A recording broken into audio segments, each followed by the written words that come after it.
Good afternoon. I'm Professor Francesca Bignami, and I teach European Union law here at the law school. I don't believe I recognize any of you from my European Union law class, so this is a great time to publicize that. But it's also a great time to publicize our speaker today. It's my great honor and pleasure to introduce Erhard Busek, an expert on the European Union and on enlargement of the European Union, possibly to Southeast Europe. He has held a number of high positions in Austrian government and Austrian public life. He has served as Secretary General of the Austrian Federation for Trade and Commerce, Secretary General of the Austrian People's Party, Deputy Mayor of Vienna, Minister of Science and Research, Minister of Education, and most recently, Vice Chancellor. Currently, he is serving as Special Coordinator of the Stability Pact for Southeastern Europe. And today he will be giving a talk entitled Southeast Europe, a region regains stability, future changes, and open problems. Please join me in welcoming Erhard Busek.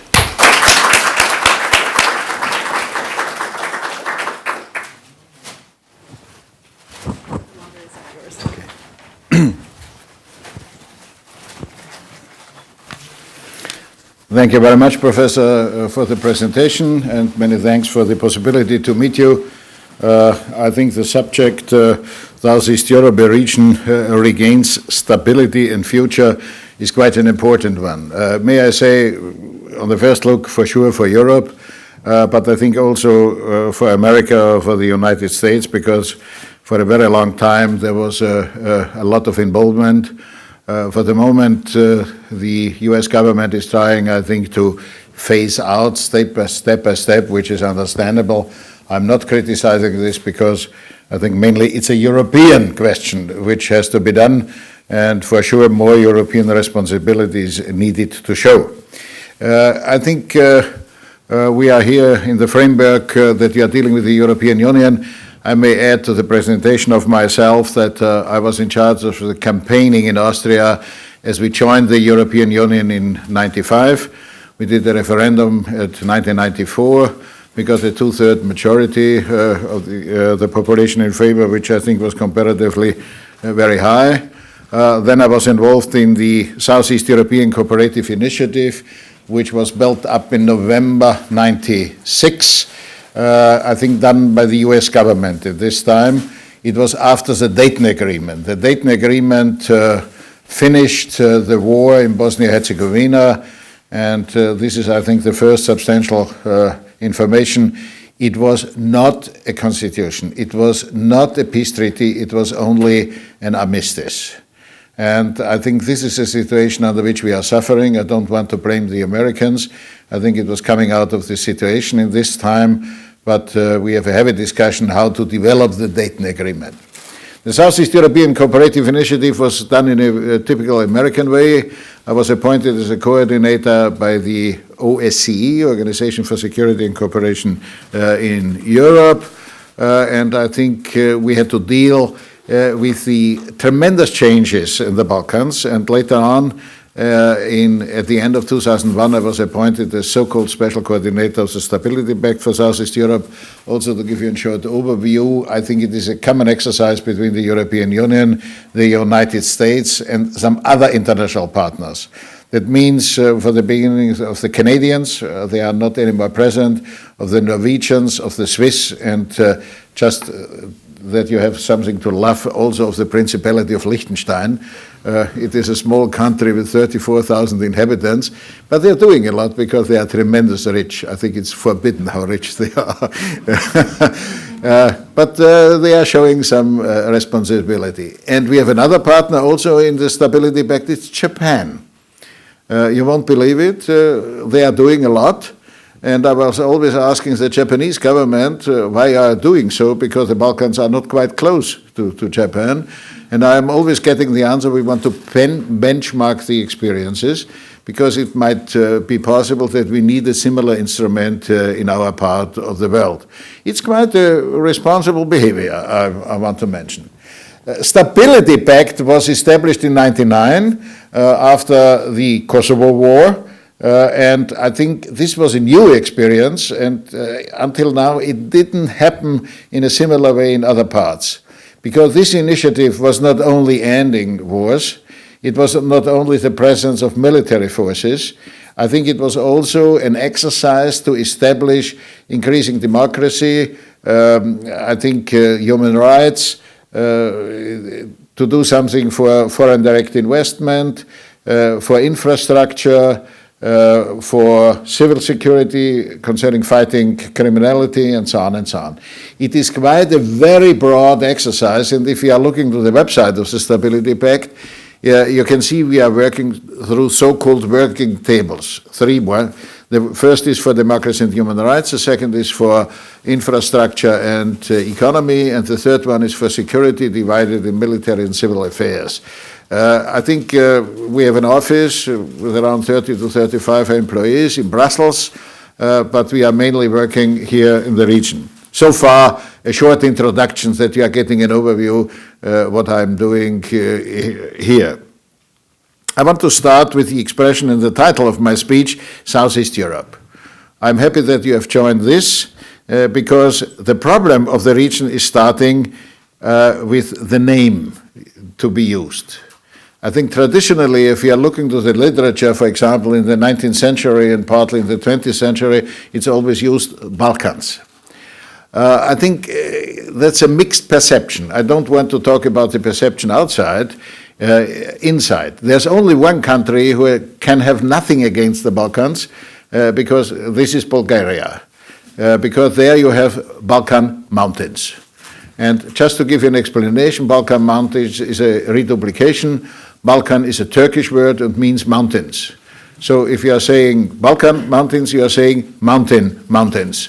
I think here you can see the misunderstanding concerning the Turks is even starting in using such expressions. Why is not everybody happy to use it? First of all, I think there's no exact definition where the Balkans is starting. Where it is ending is quite clear, with the Aegean Sea, the Mediterranean Sea, and the Black Sea. But where is it starting? If you are going to Croatia, I would invite you not to say you are a Balkan country, because they would protest. You will get the answer, no, we are a Central European Mediterranean country, and we are not the Balkans. I think that's extremely important, because also we use a word for a longer time which is giving a negative impact, Balkanization. Balkanization is not very friendly. It was like Finlandization concerning Finland in the relation to the Soviet Union. I think Balkanization means that chaos is existing, everybody is fighting everybody, you have no clear borders, and so on and so on, and I think you have circumstances which are really horrible. May I tell you, the word Balkan is in a certain way coming back, because there is a movement coming from the universities, from the intellectuals, from the writers, that we have to regain the word Balkan.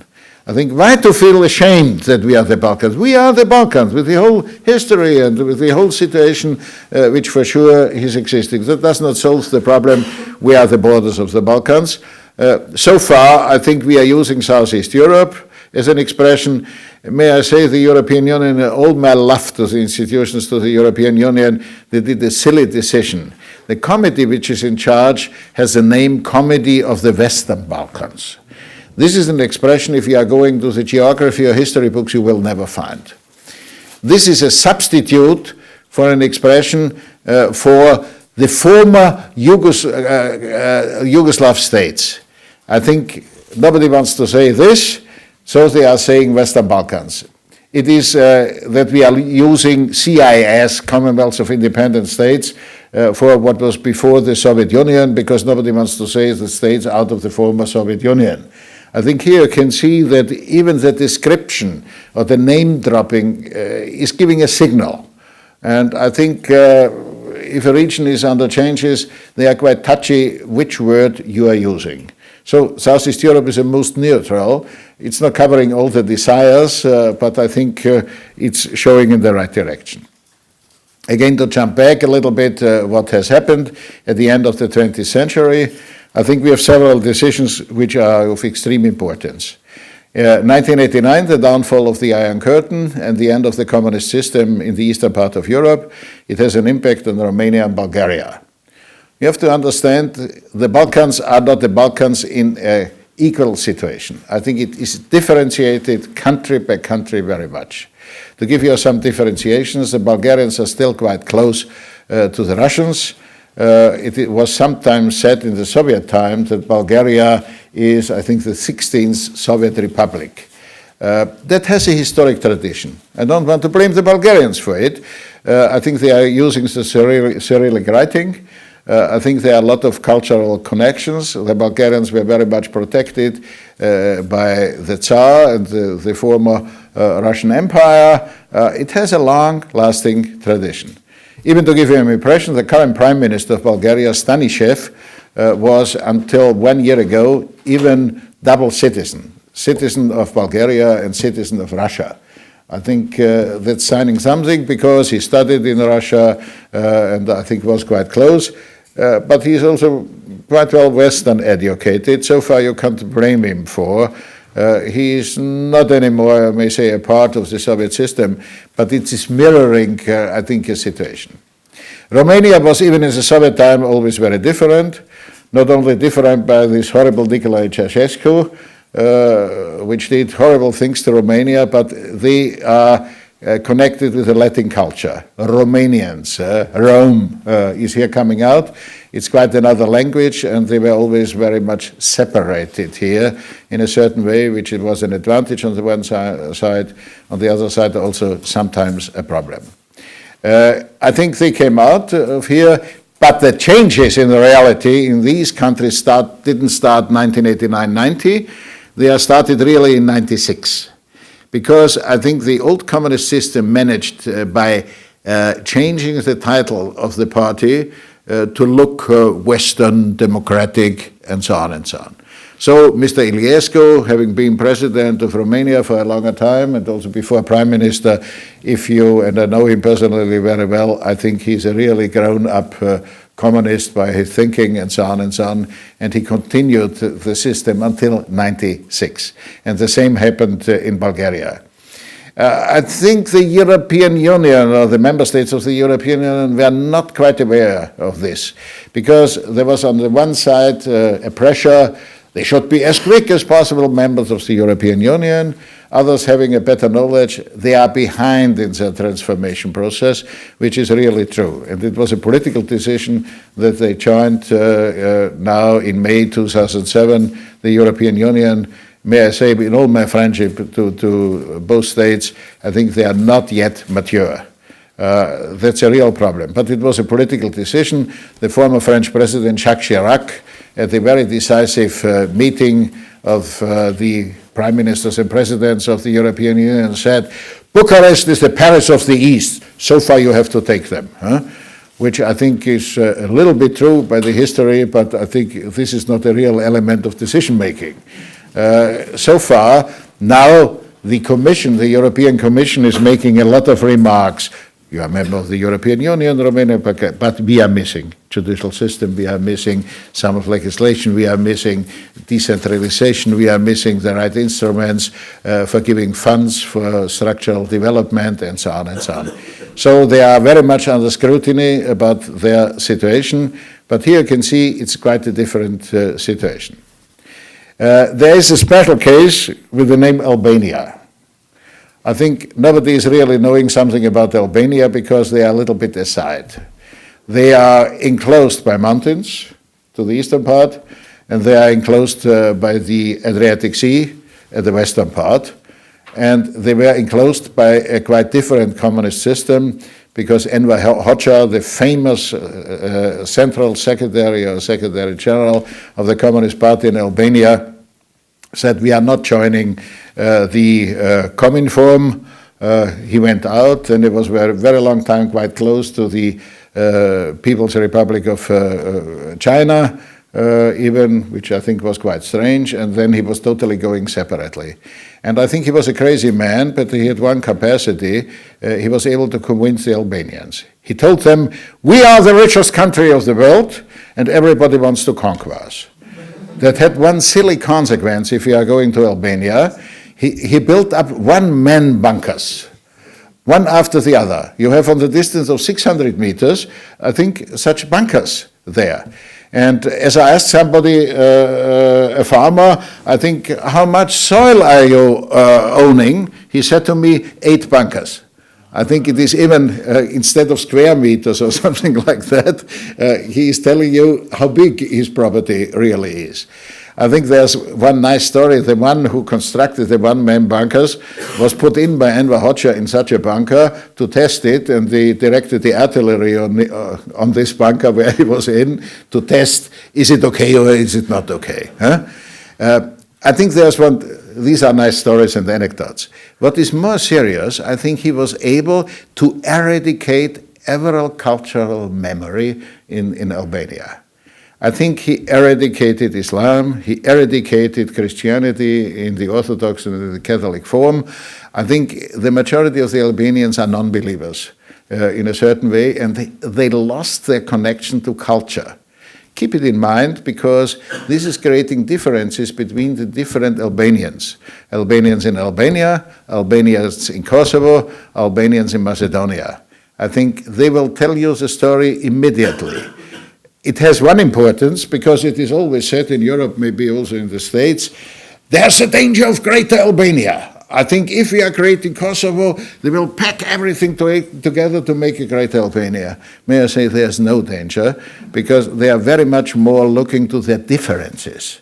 And the Kosovo Albanians will tell you we are better brought up and better educated than the Albanian Albanians, and I think we want to keep out. For sure there's a solidarity, but this connection, but on the other side, I think there's very much differentiation. What is true is, and if you are looking to the Albanians, I think Albania is existing since 1912. I repeat, 1912.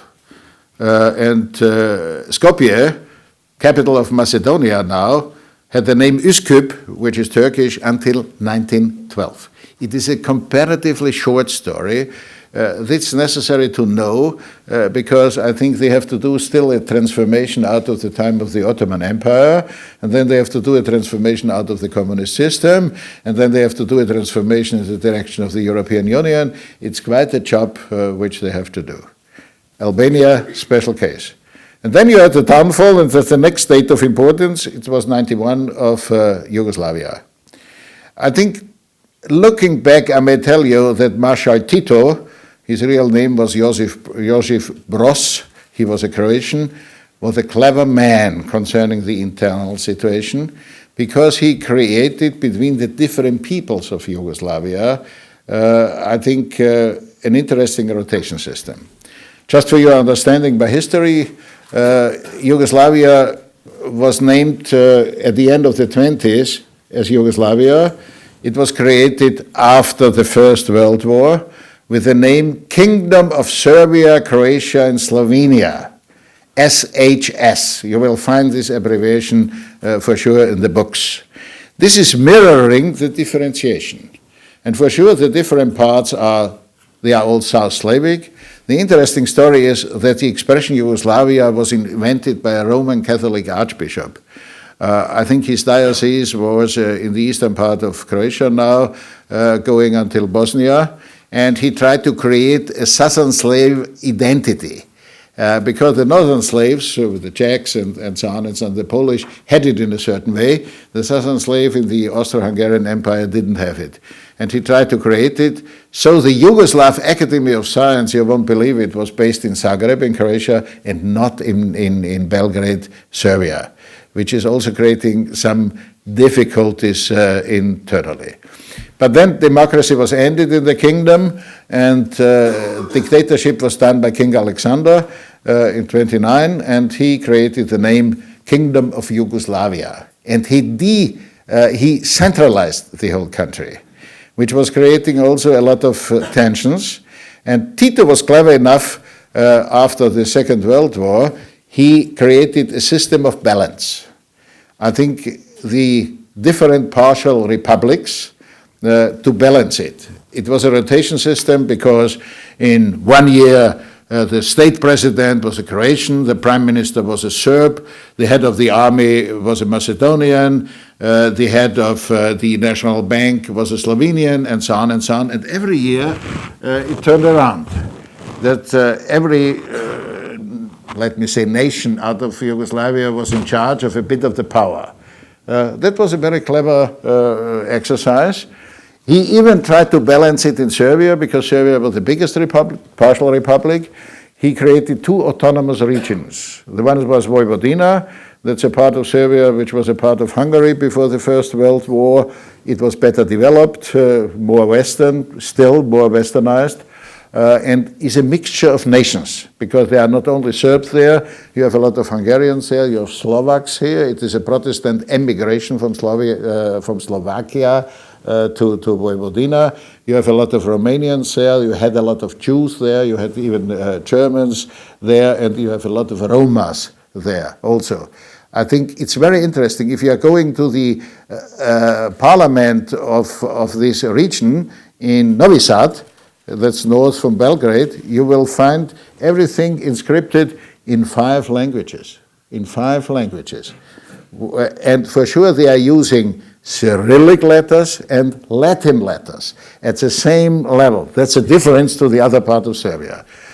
Tito, again, clever, 2 autonomous regions within Serbia. So he could say to the real nationalistic Serbs, it's Serbia. And to those who are minorities, they say, you are an autonomous region, which had an importance for the Kosovo Albanians for sure.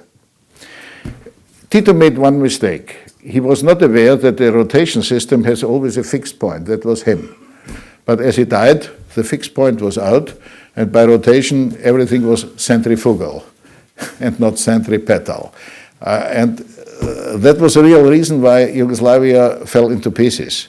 I got even the message, I was very much involved in the democratic movement there. I got the message, they don't want to deal with each other. I think they were eager, let's finish it. The falling into parts of Yugoslavia was decided by the presidium of the state and by the presidium of the party, of the Communist Party. I think now the state president of Slovenia is Mr. Drnovšek.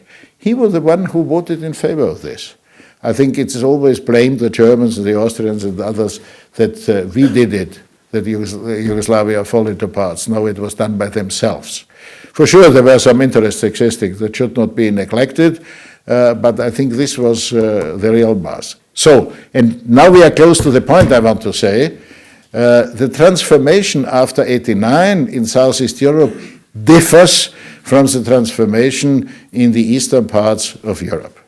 We had only one change concerning the state. It was Czechoslovakia by the separation of Czechs and Slovaks, which was done in a peaceful way. I think, yeah, for sure, separation makes problems, but not huge problems. In Southeast Europe, we had 4 wars. May I say, for a better understanding of Europe, if an empire falls into pieces, please look to history, you have always wars. That the Soviet Union empire fell into pieces was done without wars. I think we owe a lot of thanks to Mr. Gorbachev. I think he has a lot of responsibility in a very positive way, which these thanks are not given to him now in the Russian Federation, I may say. But I think in Europe we owe him a lot in this direction, because especially I'm an Austrian, being close to former Yugoslavia, I think we suffered under this. What does it mean even for neighbors? They suffered a lot in the region by falling into pieces. So the transformation in Southeast Europe differs from the transformation in Poland, Baltic states, Czech Republic, Slovakia, Hungary, and so on, because we had new borders, new states.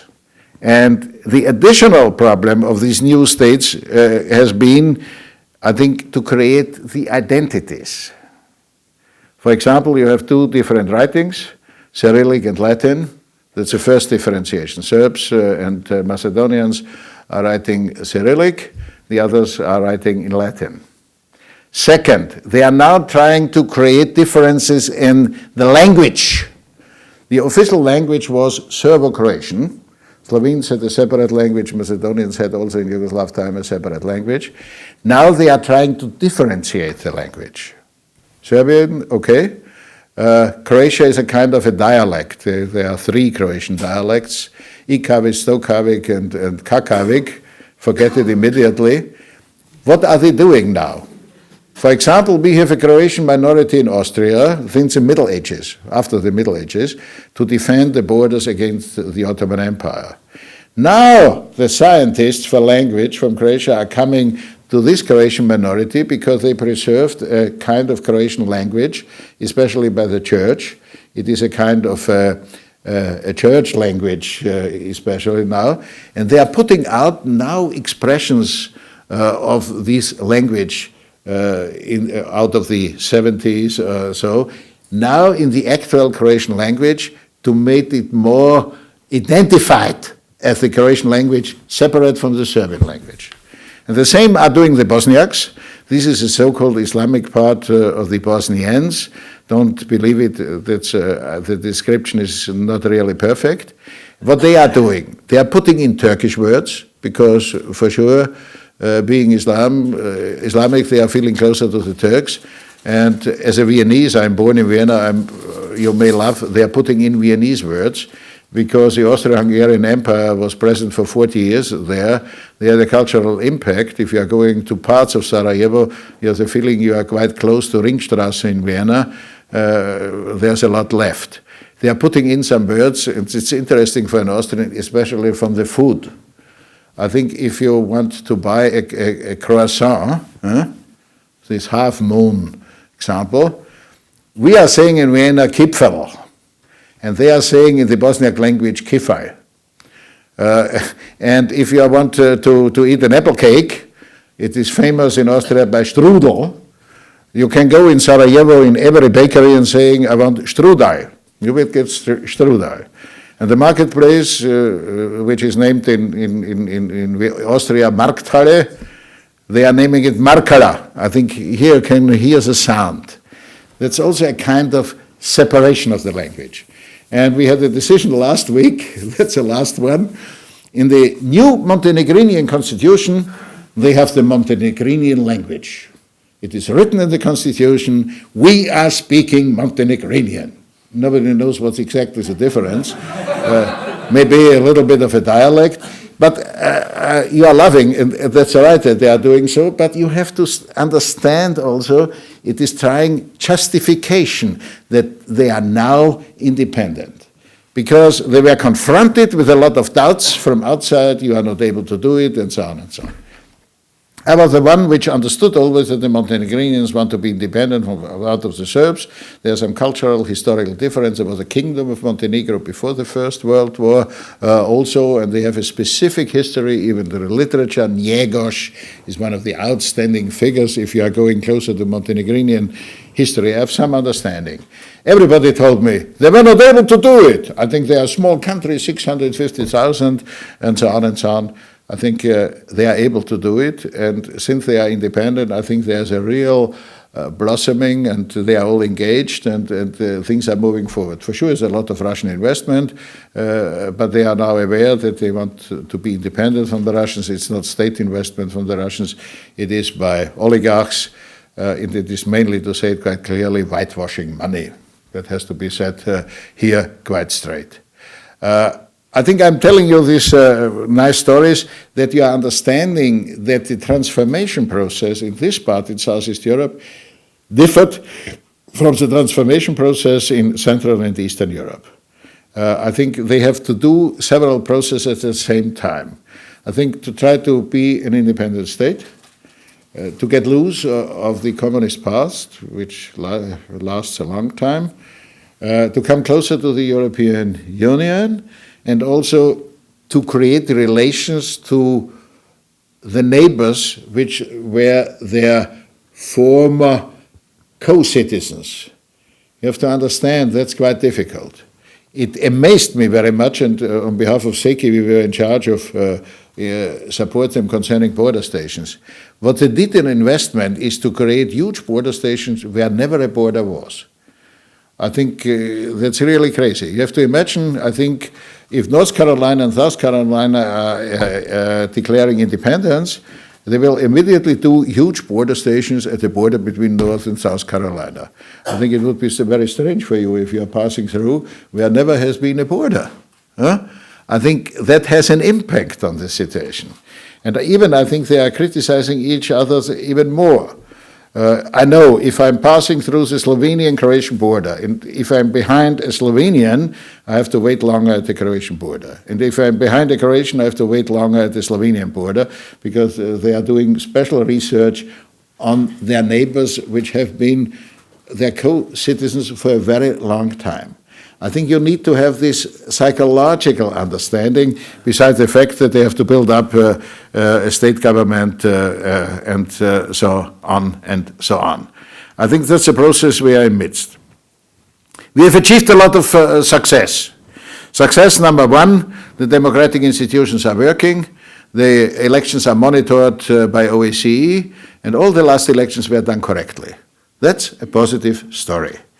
I think the legislation is also quite okay because it's monitored by the European Union. They want to be member of the European Union. The implementation is another question. I think if you are going to the locals, but I want to be fair. I think if I'm looking to European legislation and I'm going to southern Italy, I'm also not quite sure that they have implemented everything. By all my respect to my Italian friends, but I think you have to be aware about this. I think the minorities are accepted. They are even sometimes part of a government. The Croatian government without support of the minorities would not exist. And it is a Serbian minority in Croatia, which I think is a progress, I have to say. Refugee return is partly done. Partly, I think it is a story which will never be completed, because the refugees out of the wars are for 10 years out or more, and they are now living in other parts of Europe and nobody wants to return. It's only the question to get the property back. Those who are getting the property back are selling it immediately. I think so far you understand the refugee return does not really work in the sense we Europeans are convinced everybody has to go back where he has been. They don't want to go back where they have been. There's one exception, that's the unsolved problem of Kosovo, but I will make some remarks on the subject. I think concerning the foreign direct investment, it is a success story. I think they have a growth rate on GDP between 5 to 10%, 5 to 10%, from a low level for sure. But I think it is okay. We had two ministerials last week. The Romanians said we need labor force. We have no unemployment. They are now looking forward to get some Ukrainians or even Chinese or whatever. A really strange situation. They had an unemployment rate of 20% years before. The Montenegrinians are looking to get labor force because a huge amount of tourism happening. The interior minister of Montenegro told me, I understand your problems with the immigration. We Montenegrinians have the same problem with immigration like the Germans and the Austrians. It sounds crazy if you know the situation some years before. I think it is an improvement for sure, but the job is not yet done. Where's the job not yet done? Concerning judicial system, I think you can change the Minister of Justice easily. I think the United States did it also. But I think to change the judges on the ground is difficult. So far you have the old judges out of the communist time, and I think so far if you are going to court, it lasts tremendously long, and corruption is working, and so on and so on. Here we have a lot of problems in this direction. Also the business environment, especially on the local level, has some difficulties. What are we missing? A stable party system, because there were no traditions left. And I think if you want to have political success, I'm inviting you to go to one of the countries of Southeast Europe. I think do the foundation of a new party and you will have immediately success. You will be out of the parliament at the next term. So it is changing very much. The former Tsar of Bulgaria, Simeon Saksoko-Bogotsky, returned. He did a movement, he succeeded, he was immediately prime minister. At the next elections, his whole party will be out. Now the mayor of Sofia, who was a former member of Tsar Simeon's party or movement, created now a new party. He was a security man and he was a boxer. He's looking very powerful, a little bit like Arnold Schwarzenegger and so, but being not so clever, being a little bit more brutal, not only in movies. I think he will have a success. He's new, nobody knows what he really wants. He wants the power, full stop. Because you have no tradition on civil society, and that lasts a longer time. Also, reconciliation lasts a longer time, because I think there's quite something in the memory of everybody, who did harm to whom, and so on and so on. We are trying to do a lot. We created books for the teachers on history and so on and so on. It is extremely difficult. But I don't want to blame them, because the first common history book between France and Germany, we started the process after 1945, was edited when? In 2006. I think here you can see it's a long-lasting process until education systems are agreeing on a common understanding, and so on and so on. Sometimes we have also no cohesive legislation because it's done by political influence, and then we have a lot of problems concerning crime fighting. The crime is not anymore created in Southeast Europe, it's coming from outside, but the administration is weak, and therefore a lot is going through. I think the trafficking human beings, for example, is now done with Malaysian, with Indian girls, with Chinese girls, with Indonesians, and so on and so on. But it's pretty well organized in Southeast Europe. There's not enough state control. We have a center established, the so-called SECI Center, Southeast European Cooperative Initiative, where we are exchanging information and so on and so on. But that's for sure not enough. And it is a global exercise. I think you are also suffering here in the United States by this. That's the reason why the US government for a very long time is very much supporting this. What is the driving force for the changes? The perspective to join the European Union and NATO. May I tell you, to join the NATO is easier than the European Union. I think because you have only to look to your army system, to your military system, and for some improvement. I think to fulfill the so-called acquis communautaire, I think you are aware what it means. I think it's quite a long story, and you need even more experts. I did a comparison. As the Slovakians joined the European Union, they are 4.5 million, they need 70 experts, 7-0. The Croatians, being 4.5 million, need now 220 experts to be able to join the European Union, all the legislation, administration, and so on, because for sure the responsibility of the European Union is broader. We are looking more exactly to this, and I think that's quite a burden for the whole region. I think I'm doing now a very personal proposal. The best would be that all the countries of the region are candidate countries. It would have one side effect, that the politicians are employed to fulfill the conditions. They are partly non-employed. So far they are inventing a lot of problems. I will deliver 3 examples. The one is Bosnia Herzegovina. I think the 2 parts, federation on the one side, these are the Bosniaks and the Croats, and the Serbs, Republika Srpska on the other side, are not really looking together. It's even a stronger division, and we are at a very critical point now. Hopefully we are succeeding. The next problem is Macedonia. Macedonia is a specific problem. You may know, not here in the United States, but by the United Nations and the European Union, the official name of Macedonia is the former Yugoslav Republic of Macedonia. I think an abbreviation is existing, FYROM, F-Y-R-O-M.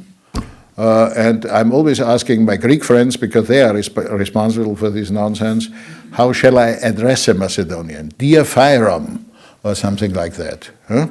And to show how crazy it is, if you have the real wish to visit the head of the mission to the United Nations of Macedonia, and you don't know the address, and you are going to the telephone book of New York, under which capital would you look? Mistake, under T, the former Yugoslav Republic of Macedonia. Here you can understand how crazy this situation is. I think it is also difficulty for the identity for them. So far, problems are created which are heavy. Also concerning the Albanian majority, they are around 30%, up or down. We have the Ohrid agreement, but I think that it works. There are a lot of difficulties. And the last but most important problem is Kosovo. I think here concerning Kosovo, we are looking forward to get decisions. There will be no decision where all the partners are agreeing. Forget it. I think it will be unilateral recognition. Okay. The real reason is that the official political class of Serbia does not want to deal with the Milosevic history. I think Milosevic has lost Kosovo. I think the best solution would have been, now to be wise is easy, if 1999 it would have said Kosovo is independent. So we lost a lot of time. And may I say, the United Nations, I don't agree what sometimes the US government is doing concerning the United Nations, but here I'm also critical. They are not very good administrators. I think they did a lot of nonsense, and hopefully the European Union can overtake the responsibility. I think that might be very helpful here. The Kosovo story is a very long story, but here we would need another hour. So far I'm stopping here, but in reality, the main point where the job is not yet finished in Southeast Europe is Kosovo, and aside we have two problems, Bosnia Herzegovina internally, and of less importance, I think it would be easier possible to do it, Macedonia.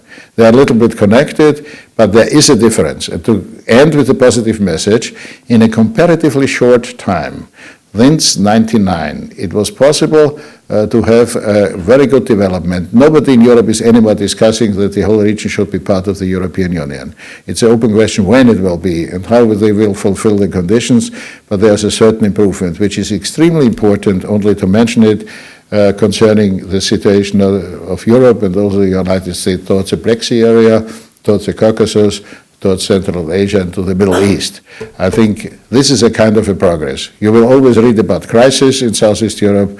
No, I think there are quite less announcements concerning a crisis. It is a real improvement, but for sure the job is not yet done. But wherever is the job done, I don't know. There's always something open. Thank you very much for your patience.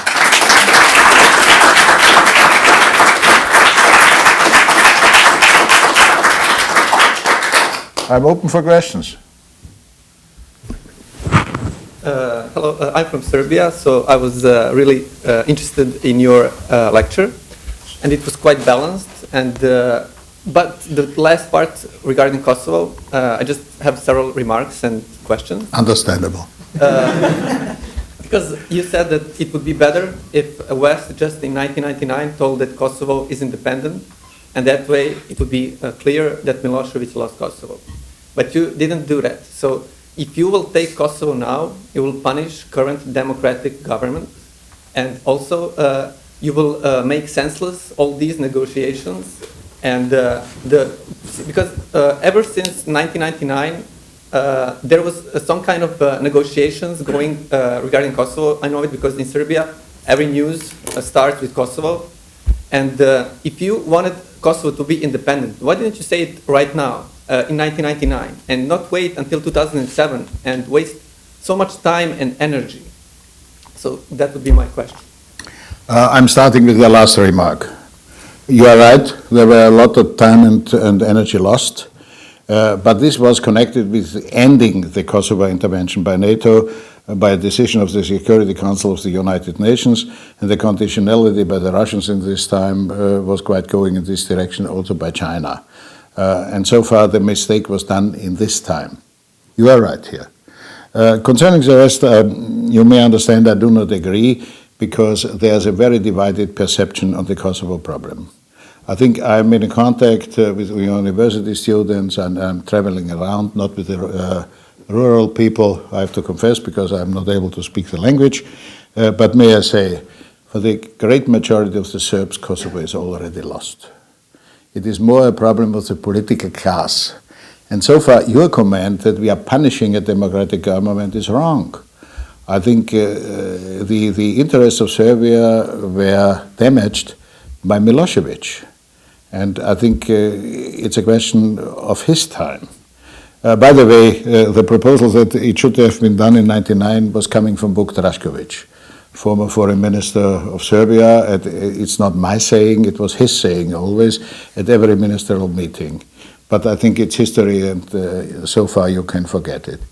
May I say, I'm discussing at all the universities in Belgrade, in Novi Sad, and so on and so on. From the young people, nobody is anymore mentioning Kosovo. I will look also to the fact. Officially, Kosovo is a part of Serbia. Okay. We had 4 elections since this in Serbia, and nobody from Serbia tried to involve the Albanians, which are seen by the government Serbian citizens, part of Serbia, to invite to go to the elections. There was no effort. I think they are trying to keep them out. There is some background. You know the famous report of the Academy of Science of Belgrade? By the birth rate of the Albanians, they produced statistics when the Albanians are in the majority and will overtake. May I say there's no real interest on the Serbian side that the Albanians are voting in the parliament because they will be the strongest party immediately. And that's not in the sense nearly of every party in Serbia.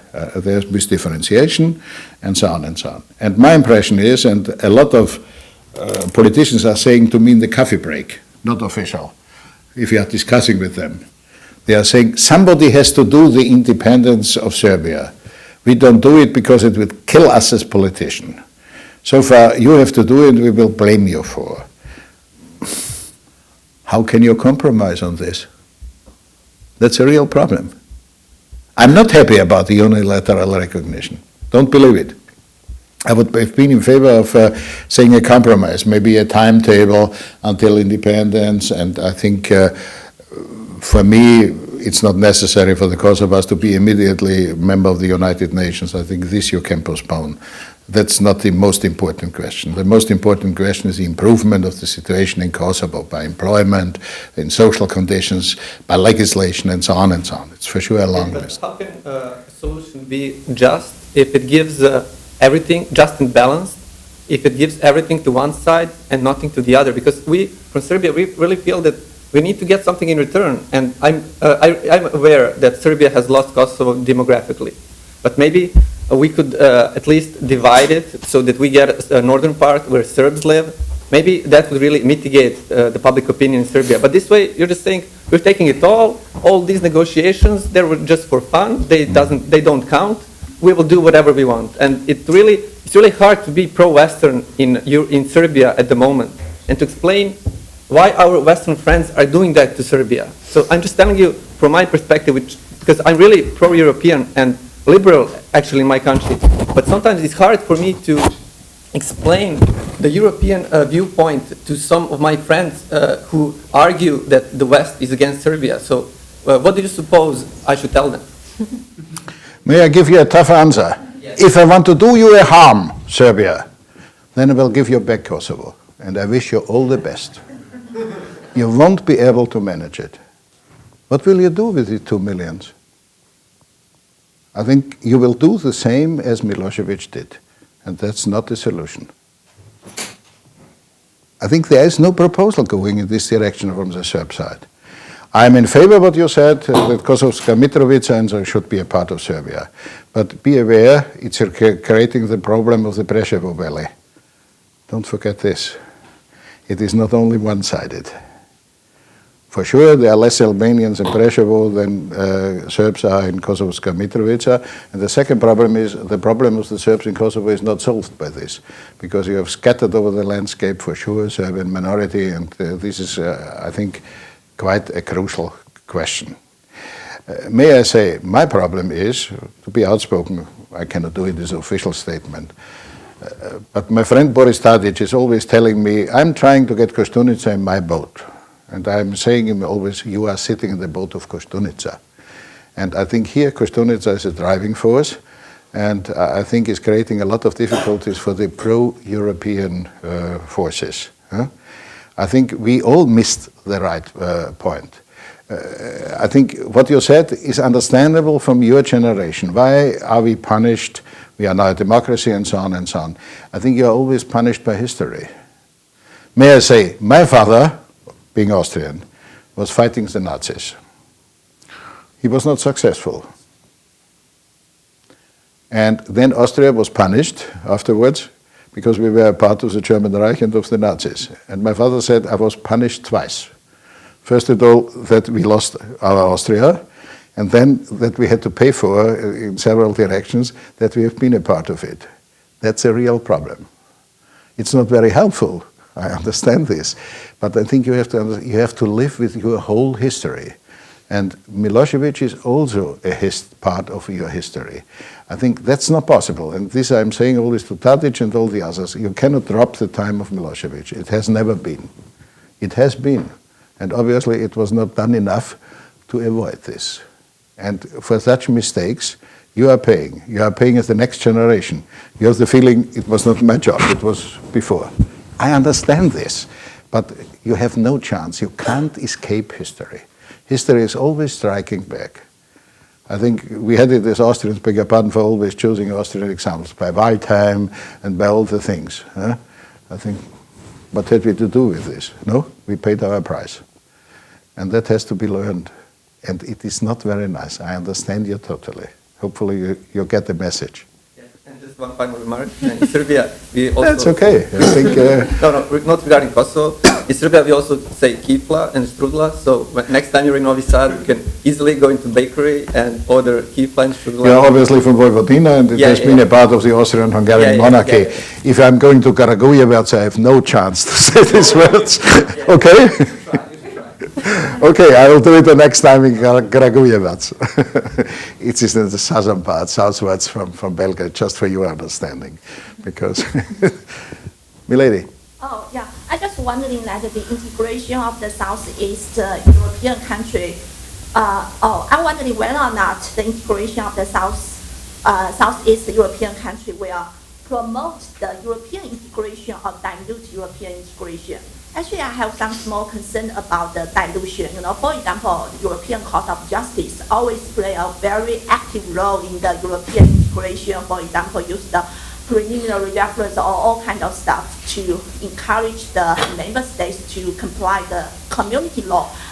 From some cases, we can read that the sovereignty of the member states almost nothing in front of the European Court of Justice.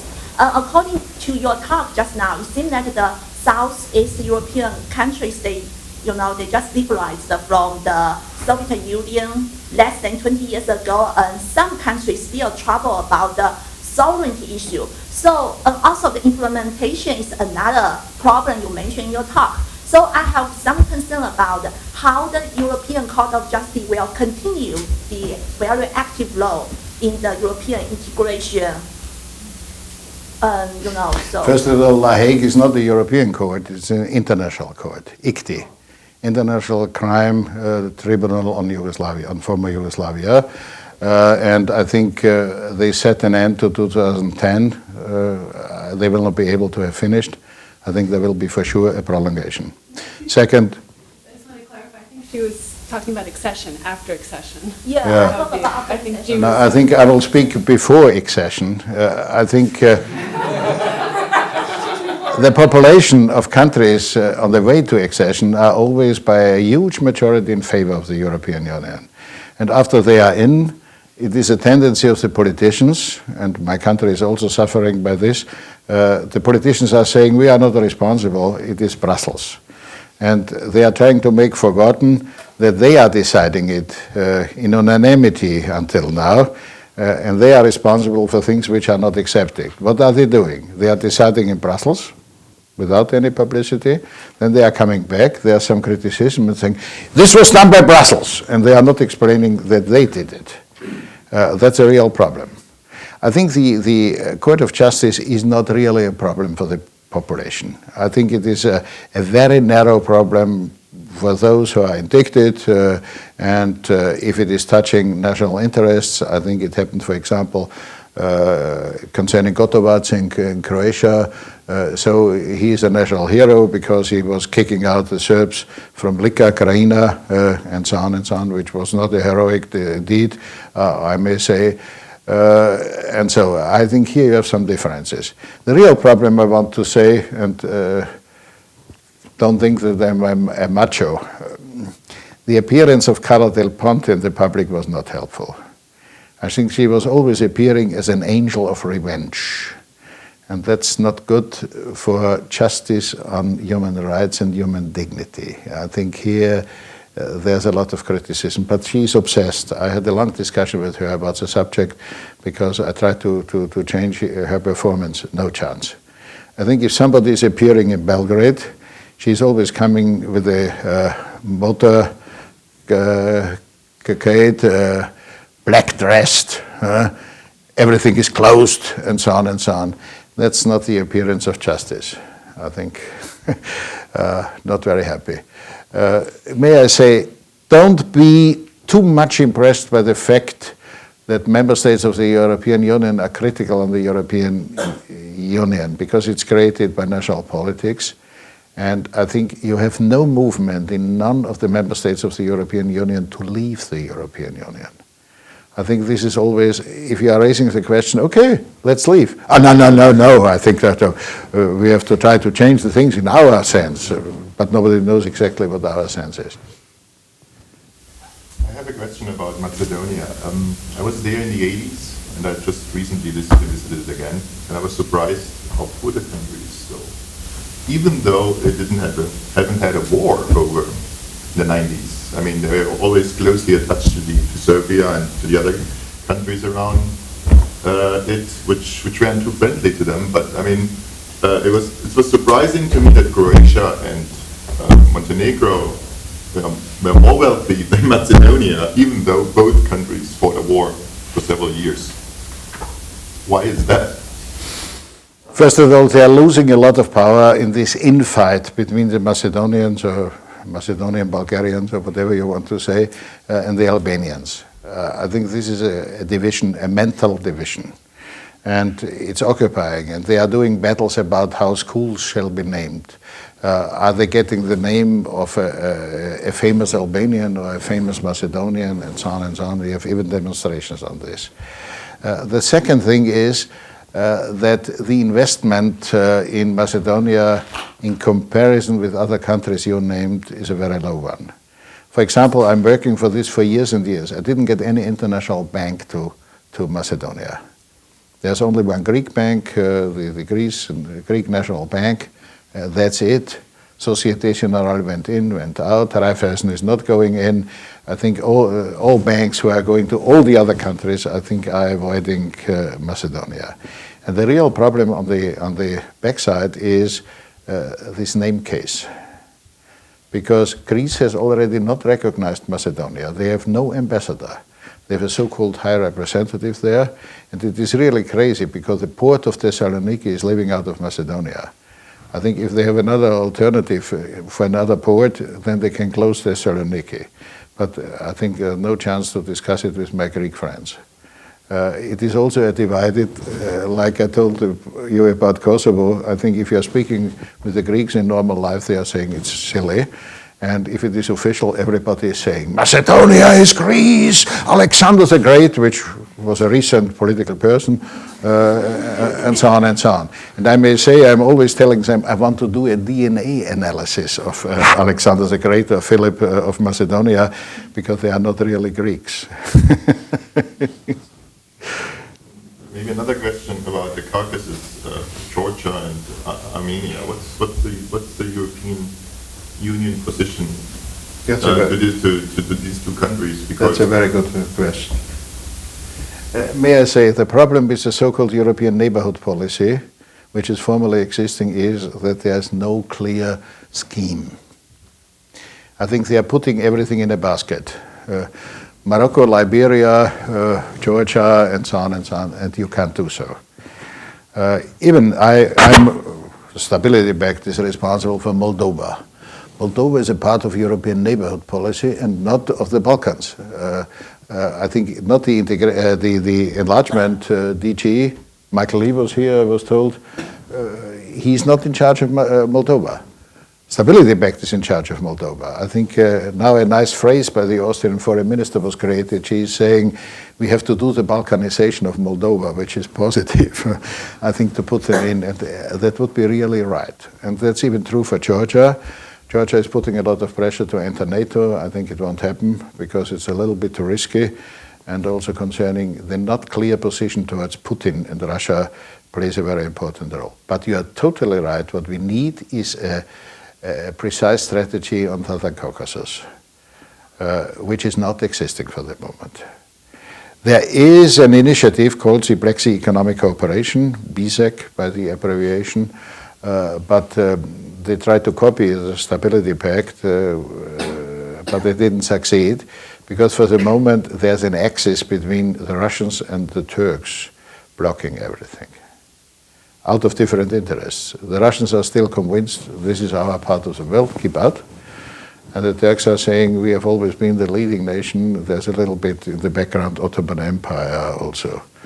You have a real strange situation, may I say, by my experience. We have 4 states which are still deeply impressed by their former imperial past, behaving sometimes so. These are my British friends. They have still the impressions that Britannia rules the waves. These are the French, because la grande nation. Napoleon has not yet finished. This is Russia, because it's still a Tsarist behavior, and also my dear Turkish friends are still partly the Ottoman Empire. I think I'm meeting sometimes strange events.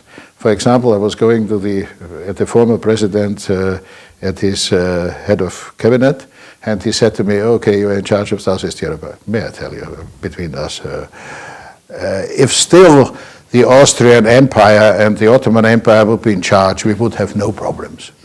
He totally forgot that we had a lot of wars about the subject. That's still existing.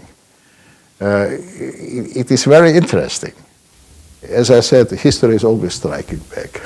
Well, on that note, that's a wonderful way to end this fascinating talk. Thank you Pardon, I so spoke much. too long.